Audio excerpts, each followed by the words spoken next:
अस्सलाम वालेकुम, मेरा नाम ताहिर अली है और मेरे यूट्यूब चैनल का नाम उर्दू सॉन्ग ज़बान है और मैं इस चैनल पे उर्दू तशरीहात अपलोड करता हूँ और मेरे चैनल को सब्सक्राइब करना ना भूलिएगा। बिस्मिल्लाहिर्रहमानिर्रहीम। अस्सलाम वालेकुम दोस्तों, से उम्मीद है आप लोग ठीक होंगे और आप लोगों की ज़िंदगी खुशियों के साथ गुजरी होगी। तो आप लोगों के लिए चलता हूँ शेयर नंबर 14 की तशरीह की तरफ। लेकिन मेरे चैनल पे हर नए आने वाले को चाहिए कि मेरे चैनल को सब्सक्राइब भी करो, घंटी का बेल आइकन भी ज़रूर दबाएं ताकि मेरी वीडियो हर वक्त आपको बर वक्त पहुंचती रहे। तो ये चलता हूँ शेर नंबर 14 की तशरीह की तरफ। शेर नंबर 14 ये है, शेर नंबर 14 ये है।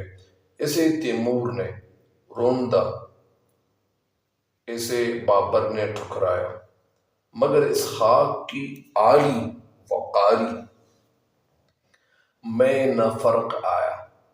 इसे तैमूर ने रोंदा, इसे बाबर ने ठुकराया, मगर इस खाक की आली वकारी में न फर्क आया।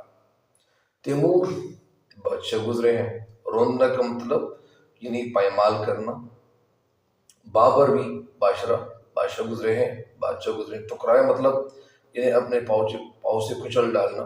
मगर इस खाक की आली वकारी में, आली वकारी यानी बुलंद मर्तबे में न फर्क आया, मतलब इस पे इतने ज्यादा लोग गुजरे लेकिन जो ये जगह है, जो मकाम है, इसकी इज्जत में कभी कमी वाकई नहीं हुई। इस शेर में शायर हफीज जालंधरी ने एक तारीखी अहमियत के हामिल मकाम दर खैबर का जिक्र इस नज़म में किया है। हफीज जालंधरी तारीख बयान करते हुए कहते हैं कि दर खैबर पर तैमूर हमला आवर हुए और हिंदुस्तान पहुंचे। मोगलियत सल्तनत का आगाज करने वाले जद्दी अनजद में तैमूर शामिल थे। इसके अलावा बाबर भी दर खैबर तक फौज लेकर आए, लेकिन यहाँ के अफरीदी कबाइल ने इनको रास्ता तब्दील करने पर मजबूर कर दिया और ये लोग बाबर के सामने लोहे की दीवार बनकर खड़े हो गए। बाबर को समझ आ गई कि ताकत के बलबूते पर वो दर्रा अबूर नहीं कर सकते, लिहाजा अपने आप को मजबूत करने के बाद दोबारा इन्होंने यानी 1519 ईस्वी में यहाँ हमला किया। सख्त लड़ाई के बाद सिर्फ एक दिन नदी मस्जिद में गुजरने का मौका मिला। वो जमरोद तो पहुंच गए, लेकिन उनको ख्याल आया कि अगर वो पंजाब जाते हैं तो ऐसा न हो कि वो वापसी पर कबाइल इनकी राह या रुकावट ले या इनकी राह काट ले। इस वजह से बाबर ने दर खैबर का ख्याल दिल से बाहर निकल दिया और अपना जो जंगी रास्ता था तब्दील कर लिया।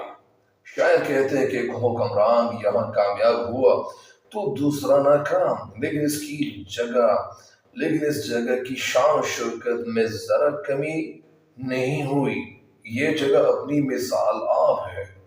शायर ने इस तरह की अहमियत बयान की है कि बहुत से हमले इस जगह पे हुए, बर्बादी और तबाही का दौर भी गुजर गया, लेकिन यहाँ की जो इफादियत है, जो अहमियत है, जरा भी कम नहीं हुई, क्योंकि ये